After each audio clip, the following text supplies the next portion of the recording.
Hi welcome to my channel guys. Okay, ಯೂಟ್ಯೂಬಲ್ಲಿ 2-3 ದಿನದ ಒಂದು ಬಿಗ್ ಇಶ್ಯೂ ನಡೀತಾ ಇದೆ. ಅದು ಏನಂದರೆ, ತುಂಬ ದೊಡ್ಡ ಕ್ರಿಯೇಟರ್ಸ್ ಇದ್ದಾರಲ್ಲ ಯೂಟ್ಯೂಬಲ್ಲಿ, ಅವರಿಗೆ ಸ್ಟ್ರೈಕ್ ಬರ್ತಿದ್ದಾವಂತೆ. ಎಲ್ಲಿಂತ ಅಂದರೆ ಒಂದು ನ್ಯೂಸ್ ಏಜೆನ್ಸಿ ಇದ್ರ, ಅದರ ಹೆಸರು ಆ್ಯಕ್ಚುಲಿ ಏನೇ ಅನಿಸುತ್ತೆ. ಓಕೆ, ಒಂದು ಚಾನೆಲ್ ಇದೆ, ಅದ್ರ ಹೆಸರು ಮೋಹಕ್ ಮಂಗಲ್ ಅವ್ರದ್ದು. ಓಕೆ, ಅಲ್ಲಿ ಏನಿದೆ ಅಂದರೆ, ಅವ್ರು ಏನು ವಿಡಿಯೋ ಮಾಡ್ತಾರೆ ಅಂದರೆ, ಇಂಡಿಯಾದಲ್ಲಿ ಏನೇನು ನಡೀತಾ ಇದೆ ಅದರ ಡಾಕ್ಯುಮೆಂಟ್ ವಿಡಿಯೋ ಮಾಡ್ತಾರೆ. ಓಕೆ, ರೀಸೆಂಟಾಗಿ ಅವರು ಆಪರೇಷನ್ ಸಿಂಧೂರ್ ಬಗ್ಗೆನೂ ವಿಡಿಯೋ ಮಾಡಿದ್ರು ಅನಿಸುತ್ತೆ. ಓಕೆ, ವಿಡಿಯೋ ಮಾಡಿದ್ದಾರೆ. ನ್ಯೂಸ್ ಏಜೆನ್ಸಿ ಇದೆಯಲ್ಲ ಏನೇ, ಅವ್ರದ್ದು ಸೆಕೆಂಡ್ ಕ್ಲಿಪ್ಸ್ನ ಅವರು ತಮ್ಮ ವಿಡಿಯೋದಲ್ಲಿ ಯೂಸ್ ಮಾಡಿದಾರಂತೆ. ಓಕೆ, ಹಾಫ್ ಆನ್ ಅವರು 20 to 30 ಮಿನಿಟ್ ಅವರ ವಿಡಿಯೋದಲ್ಲಿ ಎನ್ಐ ಏಜೆನ್ಸಿದ ಇದೆಯಲ್ಲ ಅದ್ರದ್ದು ಕ್ಲಿಪ್ನ ಅವರು ಯೂಸ್ ಮಾಡಿದಾರಂತೆ. ಅದಕ್ಕೆ ಏನೇ ಕಡೆಯಿಂದ ಅವರಿಗೆ ಎರಡು ಸ್ಟ್ರೈಕ್ ಬಂದಿದೆ ಅಂತೆ. ಓಕೆ, ಆ್ಯಕ್ಚುಲಿ ಆ ರೀತಿ ನಾವು ಯೂಸ್ ಮಾಡ್ಬೋದು, ಅದು ಫೇರ್ ಯೂಸಲ್ಲಿ ಹೋಗುತ್ತೆ. ಓಕೆ, ಅದಕ್ಕೆ ಸ್ಟ್ರೈಕ್ ಕೊಡೋ ಅವಶ್ಯಕತೆ ಇಲ್ಲ, ಕೊಡಬಾರ್ದು ನನ್ನ ಪ್ರಕಾರ. ಬಟ್ ಅದನ್ನು ಅವ್ರಿಗೆ ಸ್ಟ್ರೈಕ್ ಬಂದಿದೆ ಅಂತೆ. ಓಕೆ, ಡಾಕ್ಯುಮೆಂಟ್ರಿ ವಿಡಿಯೋ ಯಾರು ಮಾಡ್ತಾರಲ್ಲ ಅವ್ರಿಗೆ ಅದು ಬೇರೆಯವ್ರ ಕ್ಲಿಪ್ನ ಅವರು ಒಂದು ಸೆಕೆಂಡ್ವರೆಗೂ ಯೂಸ್ ಮಾಡ್ಬೋದು. ಓಕೆ, ಅವ್ರು ಮಾಡ್ತಿರೋ 20 ಮಿನಿಟ್ ಅಥವಾ 30 ಮಿನಿಟ್ ವಿಡಿಯೋದಲ್ಲಿ ಅವ್ರದ್ದು ಬೇರೆಯವ್ರದ್ದು ಕ್ಲಿಪ್ ಇದೆಯಲ್ಲ ಅದನ್ನ ಯೂಸ್ ಮಾಡ್ಬೋದು. ಓಕೆ, ಬಟ್ ಈ ರೀತಿ ಫೇರ್ ಯೂಸಲ್ಲಿ ಬಂದ್ರೂ ಅವರಿಗೆ ಎಷ್ಟು ಸ್ಟ್ರೈಕ್ ಇದು ಬಂದಿದೆ ಅಂತೆ. ಇದ್ರ ಬಗ್ಗೆ ಅವರು ವಿಡಿಯೋ ಮಾಡಿದ್ದಾರೆ, ಚಾನಲ್ ಬಂದಿದೆ, ಅದನ್ನು ನೀವು ನೋಡ್ಬೋದು. ಓಕೆ, ನನ್ನ ಪ್ರಕಾರ ಏನಂದರೆ, ಫೇರ್ ಯೂಸಲ್ಲಿ ಬಂದರೆ ಅವ್ರು ಸ್ಟ್ರೈಕ್ ಕೊಡೋ ಅವಶ್ಯಕತೆ ಇಲ್ಲ ಅನಿಸುತ್ತೆ. ಅವ್ರು ಕೊಟ್ಟಿದ್ದಾರೆ, ಮತ್ತು ಕೊಟ್ಟಿರೋದು ಅಲ್ಲೇ ಅವ್ರು ಏನು ಮಾಡಿದ್ದಾರೆ ಅಂದರೆ, ಕಾಲ್ ಥ್ರೂ ಅವ್ರು ಏನು ಹೇಳಿದ್ರೆ ಅಂದರೆ, ನೀವು 45 ಲ್ಯಾಕ್ನ ನೀವು ಪೇ ಮಾಡಿ ಅವಾಗ ನಿಮ್ಮ ಚಾನಲ್ನ ನೀವು ಉಳಿಸ್ಕೋಬೋದು. ಓಕೆ, ಇವಾಗ 2 ಸ್ಟ್ರೈಕ್ ಬಂದಿದ್ದಾವೆ, ನೀವು ಪೇ ಮಾಡಿಲ್ಲ ಅಂದರೆ ನಿಮ್ಮ ಚಾನಲ್ ಡಿಲೀಟ್ ಆಗೋ ಚಾನ್ಸ್ ಇದೆ. ಓಕೆ, ನಿಮ್ಮ ಚಾನಲ್ ಬೇಕಿದ್ರೆ ನಾವು ಹೇಳೋ ಅಮೌಂಟ್ನ ನೀವು ಪೇ ಮಾಡಿ. ಓಕೆ, ವಿತ್ GST ಅಂತ ವಿತ್ GSTವರೆಗೂ ನೀವು ಪೇ ಮಾಡಿದ್ರೆ ನಾನು ನಿಮ್ಮ ಚಾನಲ್ನ ವಾಪಸ್ ನಿಮ್ಗೆ ಕೊಡಿಸ್ತೀವಿ ಅಂಥೇಳಿ.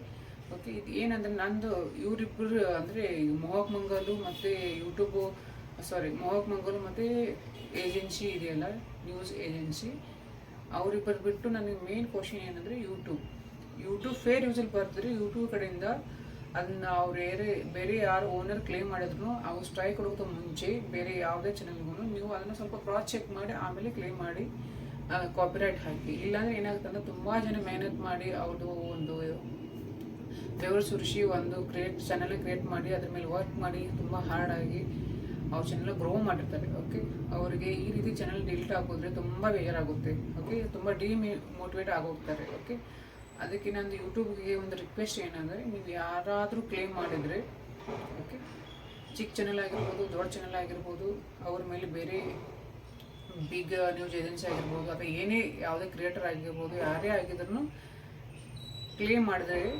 ಕಾಪಿರೈಟ್ ಸ್ಟ್ರೈಕ್ಗೋಸ್ಕರ ನೀವು ಒಂದ್ಸರಿ ಕ್ರಾಸ್ ಚೆಕ್ ಮಾಡಿ ಆಮೇಲೆ ನೀವು ಕಾಪಿರೈಟ್ ಕೊಡಿ ಆ ಚಾನಲ್ಗೆ ಅಂತ ನನ್ನ ಅನಿಸಿಕೆ. ಓಕೆ, ಇಲ್ಲಾಂದರೆ ಏನಾಗುತ್ತೆ ಅಂದರೆ, ಫೇರ್ ಯೂಸಲ್ಲಿ ಬಂದರೂ ನೀವು ಕಾಪಿರೈಟ್ ಸ್ಟ್ರೈಕ್ ಕೊಟ್ಟರೆ ಅದು ಇಶ್ಯೂ ಆಗುತ್ತಲ್ಲ. ಓಕೆ, ಇದು ಕಮ್ಯುನಿಟಿ ಗೈಡ್ಲೈನ್ಸ್ ಉಲ್ಲಂಘನೆ ಮಾಡೋದು ಹಾಗಲ್ಲ. ಓಕೆ, ಫೇರ್ ಯೂಸಲ್ಲಿ ಇದ್ದರೆ ನೀವು ಫೇರ್ ಯೂಸಲ್ಲಿ ಇದ್ದರೂ ನೀವು ಕೊಟ್ಟರೆ ಅಂದರೆ, ಸ್ಟ್ರೈಕ್ ಕೊಟ್ಟರೆ ಈ ಥರ ಇಶ್ಯೂ ಆಗುತ್ತೆ. ಓಕೆ, ಕ್ರಾಸ್ ಚೆಕ್ ಮಾಡಿದ್ರೆ ಒಳ್ಳೇದು ಅನಿಸುತ್ತೆ ನನಗೆ. ಓಕೆ, ನಾನು ಇಷ್ಟೇ ಹೇಳೋದು, ಅದು ನಡೀತಾ ಇರೋ ಇಶ್ಯೂನ ನಾವು ಸೈಡಿಗೆ ಇಟ್ಬಿಡೋಣ. ಇವಾಗ ಮೋಹಕ್ ಮಂಗಲು ಜೊತೆ ಏನು ನಡೀತಾ ಇದೆ ಸೈಡಿಗೆ ಅವ್ರು ಸಾರ್ಟ್ ಮಾಡ್ಕೋತಾರೆ ಅದನ್ನು.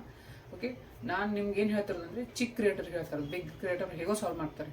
ಚಿಕ್ಕ ಕ್ರಿಯೇಟ್ರು ಹೊಸದಾಗಿ ಏನು ಚಾನಲ್ ಸ್ಟಾರ್ಟ್ ಮಾಡಿದ್ರೆ, ಇವಾಗ ಗ್ರೋ ಆಗ್ತಿದ್ದಾರೆ ನೀವು ಏನಾದರೂ ಅದ್ರ ಮೇಲೆ ಹಾರ್ಡ್ ವರ್ಕ್ ಮಾಡಿ ನಿಮ್ಮ ಚಾನಲ್ ಗ್ರೋ ಮಾಡೋಕ್ಕೆ ಟ್ರೈ ಮಾಡ್ತೀರಾ ಅಂದರೆ, ನೀವು ಏನೇ ಒಂದು ಕಂಟೆಂಟ್ ಕ್ರಿಯೇಟ್ ಮಾಡಿದ್ರು ಅದನ್ನು ನೀವು ಏನು ಮಾಡಿ ಅಂದರೆ ಒರಿಜಿನಲಾಗಿ ಕ್ರಿಯೇಟ್ ಮಾಡಿ. ಓಕೆ, ಬೇರೆಯವ್ರು ಏನನ್ನು ನೀವು ತೊಗೊಳಕ್ಕೆ ಹೋಗ್ಬೇಡಿ. ಓಕೆ, 1 ಸೆಕೆಂಡಲ್ಲ 2 ಸೆಕೆಂಡಲ್ಲ ನೀವು ಏನು ಒಂದು ಸ್ವಲ್ಪನೂ ತೊಗೊಳಕ್ಕೆ ಹೋಗ್ಬೇಡಿ. ನೀವು ಸ್ವಂತ ಏನಾದ್ರು ಅದನ್ನೇ ಕ್ರಿಯೇಟ್ ಮಾಡಿ ನಿಮ್ಮ ಚಾನಲ್ ಗ್ರೋ ಮಾಡಿ. ಏನಾಗುತ್ತೆ ಅಂದರೆ, ನೀವು ಏನಾದರೂ ಸ್ವಲ್ಪ ಯೂಸ್ ಮಾಡಿದರೆ, ಇನ್ ಕೇಸ್ ನೀವು ಯಾರು ಯೂಸ್ ಮಾಡ್ತಾರಲ್ಲ ಅವ್ರು ಒಳ್ಳೆ ಕ್ರಿಯೇಟರ್ ಇದ್ದರೆ, ಓಕೆ ಹೋಗ್ಲಿ ಬಿಡಪ್ಪ ಅಂಥೇಳಿ ಬಿಡ್ತಾರೆ.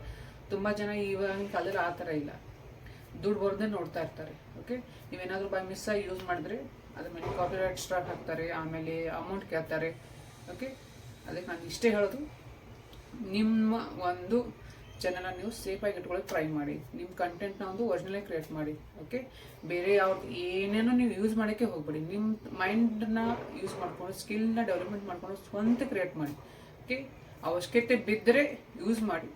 ಅದು ಯಾವಾಗ ಅಂದರೆ, ನೀವು ಅವರು ಯಾರು ಇದ್ದಾರಲ್ಲ ಅವ್ರ ಬಗ್ಗೆ ಯೋಚನೆ ಮಾಡಿ, ಅವ್ರು ಯಾವ ಥರ ಇದ್ದಾರೆ, ಅವರು ಅಲೋವ್ ಮಾಡ್ತಾರಾ ಅಥವಾ ಅವರು ಹೇಗೆ ಅನ್ನೋದು ಯೋಚನೆ ಮಾಡಿಬಿಟ್ಟು ನೀವು ಯೂಸ್ ಮಾಡಿ. ಅವಶ್ಯಕತೆ ಬಿದ್ದರೆ ಅಷ್ಟೇ ಬೇರೆಯವ್ರ ಕ್ಲಿಪ್ನ ಯೂಸ್ ಮಾಡಿ, ಇಲ್ಲಾಂದರೆ ಯೂಸ್ ಮಾಡೋಕ್ಕೆ ಹೋಗ್ಬೇಡಿ.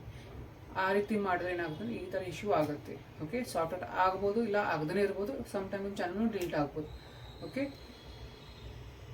ನಾನು ನಿಮ್ಮ ಮೋಟಿವೇಟ್ ಮಾಡೋಕ್ಕೋಸ್ಕರ ಹೇಳಿದ್ದೀನಿ, ಆಮೇಲೆ ನಿಮ್ಗೆ ಇನ್ಫಾರ್ಮೇಷನ್ ಕೊಡೋಕ್ಕೋಸ್ಕರ ವಿಡಿಯೋ ಮಾಡಿದ್ದೀನಿ. ಓಕೆ, ಅವ್ರು ಬಿಗ್ ಚಾನಲ್ದವ್ರು ಏನಿದಾರಲ್ಲ ಅವ್ರು ಸಾರ್ಟ್ ಔಟ್ ಮಾಡ್ಕೋತಾರೆ. ಸಮ್ ಜನ ದುಡ್ಡು ಕೊಡ್ತಾರೆ, ಸಮ್ ಜನ ಅದು ಸಾರ್ಟ್ ಔಟ್ ಮಾಡ್ಕೋತಾರೆ. ಓಕೆ, ಇಶ್ಯೂ ಇದ್ದರೆ ದುಡ್ಡು ಕೊಡೋದು ಓಕೆ, ಫೇರ್ ಯೂಸಲ್ಲಿ ಬಂದರೆ ದುಡ್ಡು ಕೊಡೋದೇನು ಬೇಕಾಗಿಲ್ಲ ಅನ್ಸುತ್ತೆ ನನಗೆ. ಓಕೆ, ಅವ್ರು ಏನಿದ್ದಾರೆ ಮೋಹಕ್ ಮಂಗಲ್ ಅವರು, ಆಮೇಲೆ ಏನಾದ್ರು ಅದನ್ನು ಕೂತ್ಕೊಂಡ್ಬಿಟ್ಟು ಅವ್ರು ಡಿಸ್ಕಷನ್ ಮಾಡಿ ಅವ್ರು ಸಪೋರ್ಟ್ ಮಾಡ್ಕೊತಾರೆ. ಏನು ಇಶ್ಯೂ ಇಲ್ಲ, ಅವ್ರು ನೋಡ್ಕೊತಾರೆ ಈ ರೀತಿ ಅಂತೇಳಿ.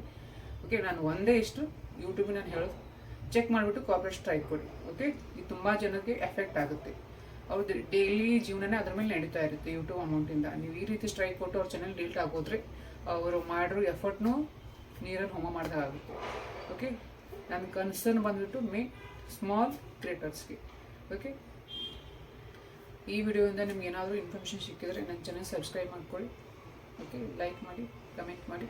ಮತ್ತು ಒಳ್ಳೆ ವಿಡಿಯೋದೊಂದಿಗೆ, ಒಳ್ಳೆ ಇನ್ಫಾರ್ಮೇಟಿವ್ ವಿಡಿಯೋದೊಂದಿಗೆ ನಿಮಗೆ ಸಿಗ್ತೀನಿ. ಅಲ್ಲಿವರೆಗೂ ಬಾಯ್.